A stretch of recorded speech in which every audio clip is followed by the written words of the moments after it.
brand new A24 film hitting theaters, limited last weekend, but really hitting theaters nationwide. This weekend, the film stars Amandla Stenberg, Maria Bakalova, Rachel Sennett, Chase Lee Wanders, Pete Davidson, Mariah Harold, and Lee Pace. And the story tells when a group of rich 20-somethings plan a hurricane party at a remote family mansion. A party game turns deadly into this fresh and funny look at backstabbing fake friends and one party gone very wrong. The film's an hour and 35 minutes and is rated R. Welcome back to a brand new movie review here on Max Movies. My name is Max Stenberg. I'm talking about bodies. If you're new to the channel, please subscribe, ring the bell. I do movie reviews, TV show reviews, movie rankings, and a box office breakdown show every single Monday. So please subscribe, ring the bell, and ring that bell to be notified when those videos drop. Comment down below, first of all, if you've seen this film. Really tell me, first of all, what generation were you from? Did you enjoy the satire? Did you understand the twist? Did you like the twist, not like the ending?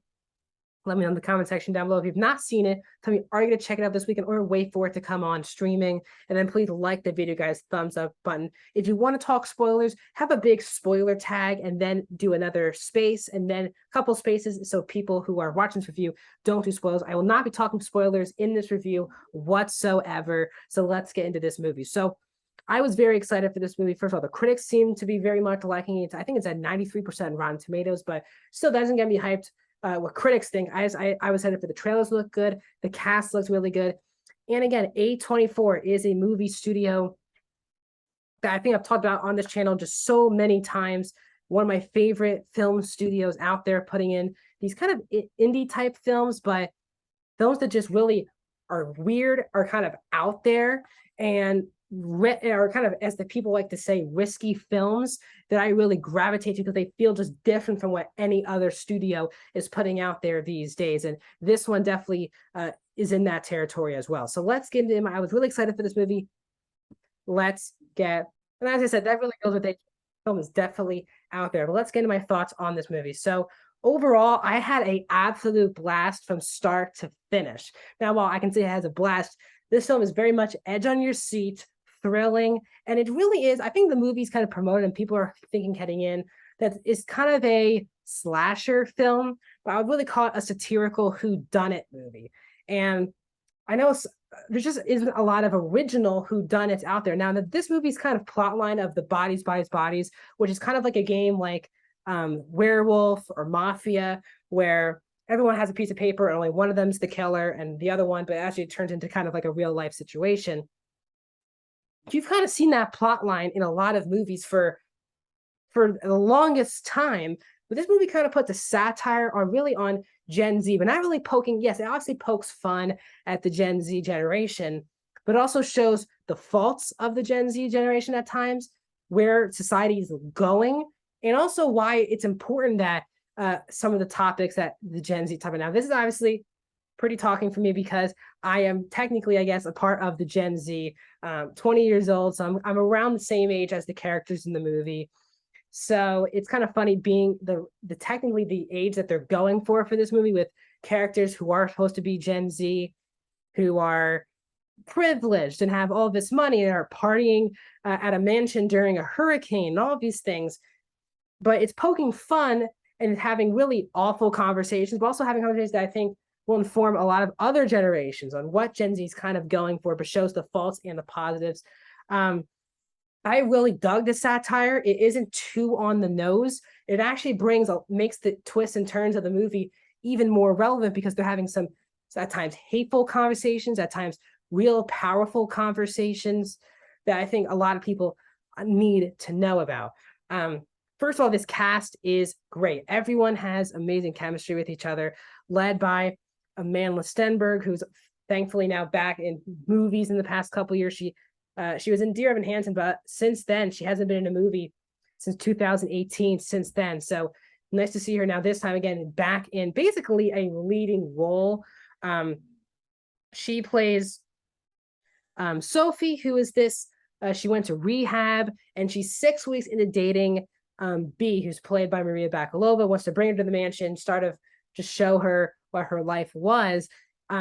Stenberg is amazing in a lot of different ways because at times you really feel bad for her. There are points where you feel like, could she be the killer, and she also makes a lot of mistakes. That's why I think the strongest aspect of the movie is from a writing point of view, that these are all very flawed characters. They at some point have lied to each other in serious or joking ways. And each member of this group who used to live with each other or still do live with each other have different dynamics with each character. Some of them clearly look like best friends. Sometimes they're like being fake friends to each other. And you actually feel like these people grew up together, which is a tribute to the cast. But Stenberg does a great job balancing this person who's coming out of rehab, finally finding someone in this relationship. And she wants to take this next step of this relationship very early on and trying to show her off to her friends and everything. And then when it gets serious, stuff starts to spill, some bad stuff. But Stenberg does a great job as well. Bakalova as well. Luckily, she is getting a lot of now movie roles off of Borat 2. It's a really great performance that she was nominated for. And she continues to be really good. But again, this is their first kind of big time movie role. She was in The Bubble, but not in that much. That's also a really bad movie.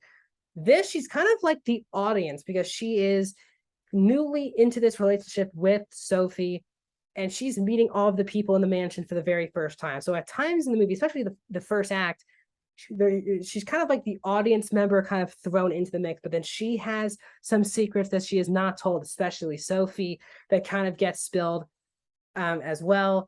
Pete Davidson is really funny in the beginning of the movie. He is definitely the comedic relief. But I think there's a lot of comedy that works for me in the movie, and he's definitely very funny. Lee Pace, who's in this movie playing Alice, who's played like Rachel Sennot's like boyfriend, who they've known for 2 weeks, and he's kind of like the older, actually adult, basically real adult, who's in this mansion with all these Gen Z people, which is kind of funny. And his character has some funny things as well. And I think that's what the movie, and also again, Rachel Sennott is really good as Alice. Wonders is really good as Emma. Especially Mahala Harold as Jordan was also really excellent in the movie. And Jordan's dynamic with Sophie is one of my favorite elements of the movie, especially towards the end of the film. Just really great stuff between the two of those characters. This film balances so many different things. It is super thrilling, dramatic. It has a lot of these different genres. As I said, thriller, drama, comedy, slasher, horror. It has all these kind of different genres, and they do blend well, perfectly, I feel like. And at times, sometimes when you throw that many different genres, this movie doesn't just come out and say, we're a slasher movie, or we're a comedy, or we're a thriller.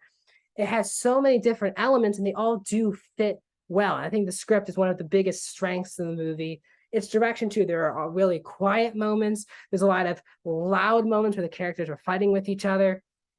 But the satirical thing of, again, Gen Z, and I can say it's strong beliefs, that very strong beliefs.